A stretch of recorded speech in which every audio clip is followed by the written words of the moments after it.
الحمد لله الحمد لله نحمده ونستعينه ونستغفره ونؤمن به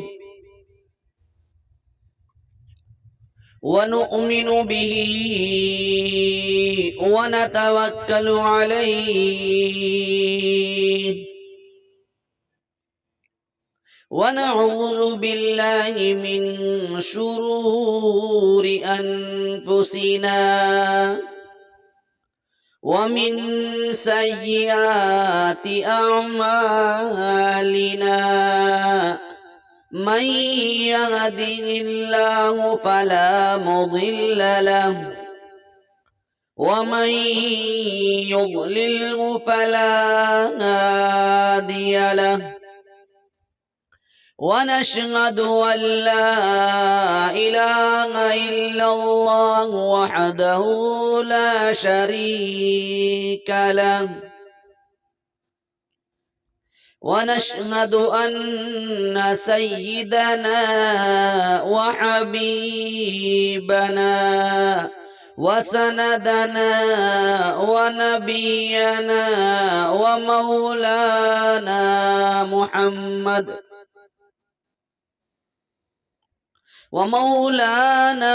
محمدا عبده ورسوله وصلى الله تعالى عليه وعلى آله وأصحابه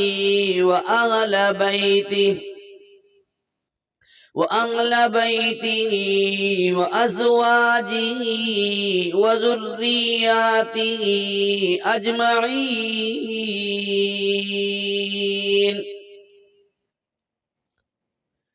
أما بعد فأعوذ بالله السميع العليم من الشيطان الرجيم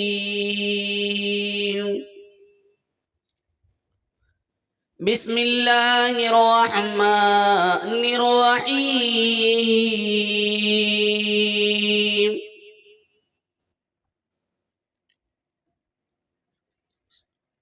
إن الله لا يغفر أن يشرك به ويغفر ما دون ذلك لمن يشاء ومن يشرك بالله فقد افترى إثما عظيما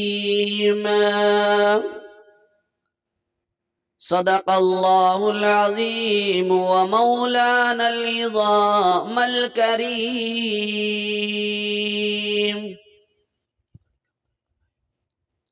ونحن على ذلك لمن الشاهدين والشاكرين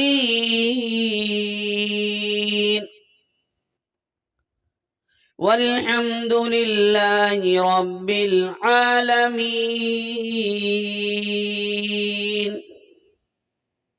تمام حضرات اخلاص اور محبت کے ساتھ درود شریف پڑھ لیں۔ اللہم صلی علی محمد وعلی آل محمد كما صليت على إبراهيم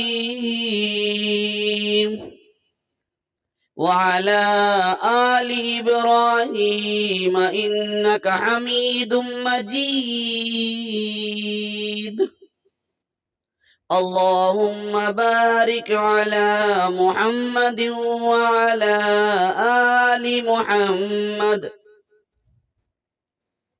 كما باركت على إبراهيم وعلى آل إبراهيم إنك حميد مجيد۔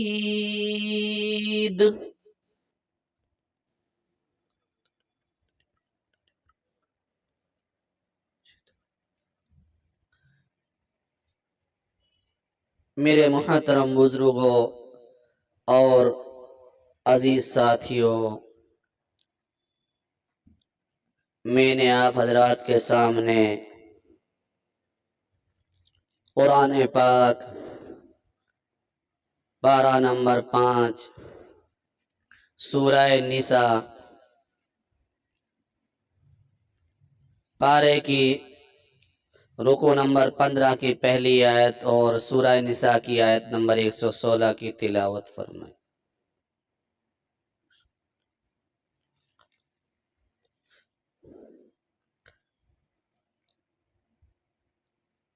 اور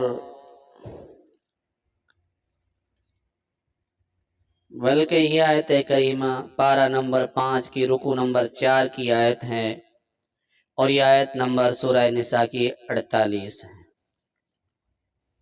میرے محترم بزرگ اور دوستو،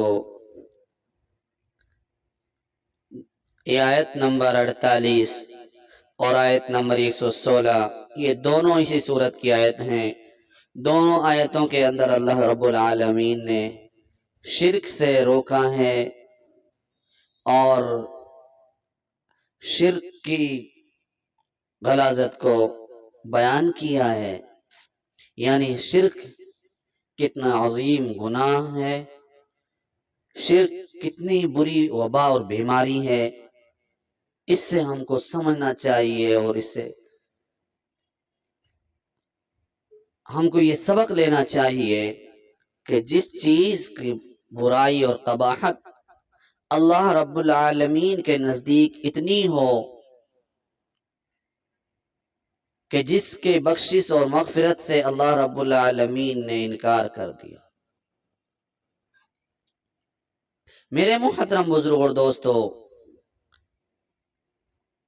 حضرت لقمان علیہ السلام اللہ کے ایک ولی گزرے ہیں، مشہور ہیں کہ آپ نے اپنے بیٹے کے لیے نصیحت فرمائی اور اس نصیحت کا قرآن پاک نے نقشہ کھینچا ہے۔ پارہ نمبر 21 سورہ لقمان، فرمایا یا بنی لا تشرک باللہ یا بنی لا تشرک باللہ ان الشرک لظلم عظیم۔ اے میرے بیٹے، اللہ کے ساتھ کسی کو ساجی نہ بنانا، اللہ رب العالمین کی ذات میں کسی کو شریک نہ ٹھہرانا۔ بے شک شریک ٹھہرانا باری بے انصافی کی بات ہے۔ یعنی لقمان علیہ السلام نے اپنے بیٹے کو نصیحت فرماتے ہوئے یہ سبق دیا، یہ درس دیا، میرے بیٹے اللہ کے ساتھ کسی کو شریک نہ کرنا، کیونکہ یہ شرک کرنا اور اللہ کے ساتھ کسی کو شریک ٹھہرانا یہ ظلم عظیم ہے۔ اور ظلم کہتے ہیں کہ کسی چیز کو اس کی حقیقت کے خلاف استعمال کرنا۔ مثلا پیشانی کو اللہ رب العالمین کی بارگاہ میں سجدہ کرنے کے لیے بنایا گیا ہے، جب اسی پیشانی کو قبر یا کسی شخصیت کے سامنے زمین پر رکھا جائے گا تو یہ ظلم ہو جائے گا، یہ شرک ہو جائے گا۔ اسی لیے ہے کہ پیشانی اللہ کے حضور جھکنے کے لیے بنائی گئی ہے۔ تو میرے پیارے دوست اور بزرگوں، اللہ تعالیٰ نے ارشاد فرمایا ان اللہ لا یغفر ان یشرک بہ ویغفر ما دون ذلک لمن یشاء ومن یشرک باللہ فقد افترى اثما عظیما۔ بے شک اللہ رب العالمین نہیں بخشتا اس کو جو اس کا شریک ٹھہرائے، اور بخشتا ہے اس کے نیچے کے گناہ جس کے چاہیں، اور جس نے شریک ٹھہرا لیا اللہ رب العالمین کے کسی کو شریک ٹھہرایا، اس نے بڑا طوفان باندھا، بڑا ظلم کیا۔ ذرا غور کریں، آج فیشن کا زمانہ ہے، ترقی کا زمانہ ہے، مگر اس ترقی کے زمانہ کے اندر کوئی غور کرے، باشعور انسان ذرا عقل سے سوچے اور دیکھیں کتنا ہی بڑا پیرانہ پیر کیوں نہ ہو، مرشد کیوں نہ ہو، شیخ کیوں نہ ہو، نماز جنازہ ادا کی جاتی ہے، اس سے پہلے غسل دیا جاتا ہے، کفن دیا جاتا ہے، جس کا انتقال ہو گیا اس کو نہلانے والے دوسرے لوگ ہیں، کفنانے والے دوسرے لوگ ہیں، قبرستان لے جانے والے دوسرے لوگ ہیں، خود چل کر قبرستان نہیں گیا۔ نماز جنازہ پڑھی جا رہی ہے، نماز جنازہ کے اندر اس کے لیے مغفرت کی دعا کی جا رہی ہے، اس کی بخشش کی دعا کی جا رہی ہے، اللہ سے مانگا جا رہا ہے اس کے لیے۔ نماز جنازہ کے بعد اس کی میت کو اٹھایا جاتا ہے، جنازہ کو اٹھایا جاتا ہے، قبر میں اس کی میت کو اتارا جاتا ہے، مٹی ڈالی جا رہی ہے۔ اور ذرا سوچو، مٹی ڈالنے والے زندہ لوگ ہیں، اس کو مردہ خیال کیا، اس کو دوسری دنیا میں جانا، عالم برزخ میں جانا آپ نے قبولا، دعا پڑھی آپ نے مٹی دیتے وقت، آپ اس کو قبر کے اندر میٹھی نیند سلا کر آئے، قبر میں اتارنے والے آپ تھے، آپ کے آبا و اجداد تھے، جو اس وقت زندہ تھے وہ تھے، مگر آج جو وہ قبر میں خود اتر کر نہیں جا سکتا، نماز جنازہ دوسرے لوگوں نے ادا کی، اتارنے والے دوسرے، کفنانے دفنانے والے دوسرے، اور اس کے باوجود اب اس میں یہ پاور اور طاقت آ گئی نعوذ باللہ کہ تم میری قبر پر دما دم سجدے کرتے پھرو، اگر سجدہ نہیں کیا، پیشانی نہیں رگڑی، زندگی بھر میں نے نمازیں ضرور چھوڑی، گناہ کیے، مگر آج میں نے خدا کی درجہ پایا، اگر تم نے نعوذ باللہ سجدہ نہیں کیا، مجھے میرے سامنے پیشانی نہیں جھکائی، تو میں تمہارے گھروں کے اندر وبا پھیلا دوں گا۔ کیا پیر کو یہ حق ہے؟ پتہ نہیں یہ پروپیگنڈا اور اس طرح کی بہتان بازی کہاں سے لے کر آتے ہیں لوگ، جبکہ اللہ رب العالمین نے تو صاف اعلان فرما دیا، فرمایا تبارک الذی بیدہ الملک وَهُوَ عَلَى كُلِّ شَيْءٍ قَدِيرٌ۔ کتنی بابرکت ہے تیرے رب کی ذات، جس کے قبضے میں، جس کے ہاتھ میں ملک ہے، تمام کی تمام کائنات کا مالک تیرا رب ہے۔ فرمایا جس کے قبضہ میں ملک ہے، فرمایا وہ ہر چیز پر قادر ہے، فرمایا اللہم مالک الملک تؤتی الملک من تشاء، فرمایا ملک کا مالک اللہ، جس کو چاہے ملک عطا کر دے، جس سے چاہے چھین کر رکھ دے، وَتَنزِعُ الْمُلْكَ مِمَّن تَشَاءُ، اور جس سے چاہے ملک کو چھین دے، وَتُعِزُّ مَن تَشَاءُ وَتُذِلُّ مَن تَشَاءُ بِيَدِكَ الْخَيْرُ، ہے فرمایا جس کو چاہے ذلیل کر کے رکھ دے، جس کو چاہے عزت دے، اسی کے قبضہ قدرت میں ہے، وہ ہر چیز پر قادر ہوا، زمین و آسمان کا مالک وہ ہوا، ہواؤں پر اس کا حکم، بادلوں پر اس کا حکم، دریاؤں پر اس کا حکم، مگر اس کے باوجود آج ہم ہیں اندھے پن کی تقلید میں لگ گئے۔ اس لیے اللہ رب العالمین نے اعلان فرما دیا، میرے محبوب ان لوگوں سے بیان کر دیجئے، ان لوگوں تک میرا یہ اعلان پہنچا دیجئے ان اللہ لا یغفر ان یشرک بہ ویغفر ما دون ذلک لمن یشاء، فرما بے شک میں نہیں مغفرت فرماؤں گا۔ اللہ تعالیٰ کا فرمان ہے کہ اللہ نہیں بخشتا اس کو جو شریک ٹھہرائے اس کے کسی کو۔ ذرا آپ سوچیں، یہ مثال بیان کرتا چلوں اگر آپ کو برا نہ لگے، ذرا سوچیں، ایک آدمی ہے آپ میں سے، چودھری صاحب بیٹھے ہوئے ہیں، ان کا ایک دوست گھر پر آتا ہے، یہ گھر پر نہیں ہے مثلا، یا ہیں تو انہوں نے فون کر دیا ہے کہ میرا دوست آ رہا ہے، اس کا استقبال کیا جائے، اس کے کھانے پینے کا انتظام کیا جائے، کھانے پینے کا بندوبست کیا جائے۔ اب گھر پر بیگم صاحبہ ہے، اس نے مہمان کے لیے چائے پانی کا انتظام کیا،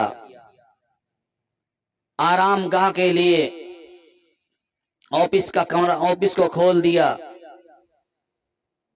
بستر لگا دیے، تکیہ لگا دیا، سرانہ لگا دیا، کھانا دیا۔ اب مالک کو، آپ میں سے چودھری صاحب کو پتہ لگے گا تو خوش ہوگا، میرے مہمان کا اکرام کیا گیا، مگر اس سے بڑھ کر ایک بول دوں، اگر چودھری صاحب کو یہ پتہ لگے کہ میری بیگم صاحبہ نے آنے والے مہمان سے نظر ملائی ہے تو ذرا دل پر ہاتھ رکھ کر سوچئے کہ چودھری صاحب پر کیا بیتے گی۔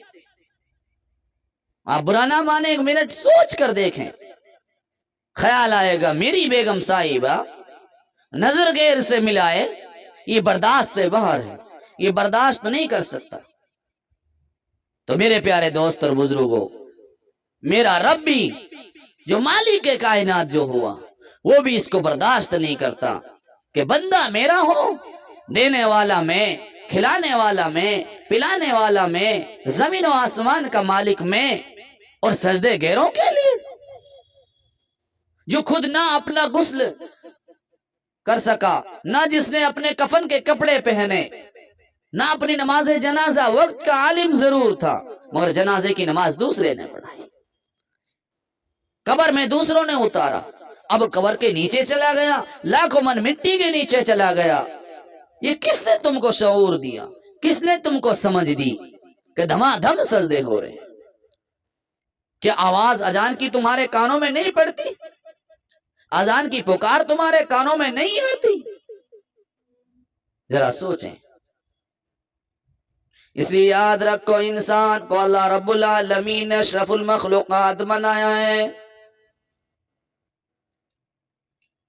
فرما وَمَا خَلَقْتُ الْجِنَّ وَالْإِنسَ إِلَّا لِيَعْبُدُونَ، میں نے انسان اور جنات کو محض اپنی عبادت کے لیے پیدا کیا ہے۔ اس لیے یاد رکھ لو، اگر سجدہ غیر خدا کو ہوگا تو ظلم عظیم ہوگا۔ اگر غیر خدا کو پکارا گیا، رب کائنات کے علاوہ کسی کو مدد کے لیے پکارا گیا، کسی کو خالق کائنات کا درجہ دیا گیا، مالک قدرت کا درجہ دیا گیا، تو یہ شرک ہو گیا۔ اگر عبادت غیر خدا کی کرو گے تو ظلم عظیم ہوگا۔ خدا کے اختیارات میں کوئی اس کا شریک نہیں، اس کے علم میں کوئی شریک نہیں، اس کی قدرت میں کوئی شریک نہیں، اس کی صفات کاملہ میں کوئی شریک نہیں، اور اسی کا نام تو شرک ہے، اسی کا نام تو ظلم عظیم ہے کہ بنانے والا زمین و آسمان کا میرا رب ہو، ہواؤں پر اس کی قدرت ہو، دریاؤں پر اس کی قدرت ہو، مگر پکارا غیر کو، سجدہ غیر کو کیا۔ ذرا سوچ کر دیکھو، کیا آپ کا ضمیر اس کو قبول کرتا ہے کہ نہیں؟ بس یہی تو شرک ہے، جو اللہ سے لینا چاہیے، اللہ سے مانگنا چاہیے، اس کو غیب سے مانگا جاتا ہے۔ اختیارات کلی کا مالک اللہ ہے، اس میں کسی پتھر، کسی لکڑی، چاند، ستارے، سورج یا ولی اور نبی کو شریک کیا جائے تو اس کا نام ہی شرک ہے۔ اور اس شرک کرنے والے کا انجام کیا ہوگا؟ إنه من يشرك بالله فقد حرم الله عليه الجنة ومأواه النار وما للظالمين من أنصار. بے شک جس نے شریک ٹھہرایا اللہ کا سو حرام کی اللہ نے اس پر جنت اور اس کا ٹھکانہ دوزخ ہے، اور کوئی بندہ نہیں گنہگاروں کی مدد کرنے والا. کوئی ہے رب کے سوا کوئی ہے مدد کرنے والا؟ فرمایا وَمَأْوَاهُ النَّارُ وَمَا لِلظَّالِمِينَ مِنْ أَنصَارٍ، اور اس کا ٹھکانہ دوزخ ہے اور کوئی نہیں گنہگاروں کی مدد کرنے والا. وَمَا لِلظَّالِمِينَ مِنْ أَنصَارٍ. فرمایا جیسا کہ پہلی آیت کریمہ میں شرک کو ظلم کہا گیا، اس آیت کریمہ میں شرک کا ارتکاب کرنے والوں کو ظالم کہہ کر وارننگ دی گئی ہے. ظالم وہی ہوگا جس نے خدا کے نظام میں اور خدا کی خدائی میں کسی کو حصے دار بنایا، اللہ تعالیٰ کے نظام میں خود دخیل ہو گیا یا کسی کو داخل کیا. تقسیم کرنا یہ آپ کی ذمہ داری ہے، ذرا سوچیں. اس لیے دوستو یاد رکھنا، آپ میں بڑے عہدیدار بھی بیٹھے ہیں، عالم بھی بیٹھے ہیں، تاجر بھی بیٹھے ہیں، چودھری قسم کے لوگ بھی بیٹھے ہیں. ذرا سوچیں، آپ اپنے علم میں، اپنے عہدے میں، اپنی حکمرانی میں، اپنے نظام میں کسی کو شریک ٹھہرانا پسند کرو گے؟ دکان آپ کی ہے، کسی کو ساجی کیا، آپ اس کو مالک کہہ سکتے ہو؟ نہیں کہہ سکتے. تو میرے پیارے دوستو بزرگوں، اس پورے کائنات میں اللہ کی حکمرانی ہے. یہ ساری کی ساری کائنات اللہ کی سلطنت ہے، اسی کی بادشاہی ہے، اسی کے اختیارات ہیں، اس کے علم و حکمت کے یہ سارے کے سارے انمول خزانے ہمارے لیے عطا کردہ ہیں. اس لیے ہم اللہ کے حضور جھکیں اور اس کی ذات میں کسی کو شریک نہ ٹھہرائیں. اللہ پاک ہم سب کو شرک سے، کفر سے، بدعت سے، خرافات سے محفوظ فرمائیں. اللہ پاک ہم سب کو ایمان والی زندگی اور ہم سب کا ایمان پر خاتمہ بالخیر فرمائے.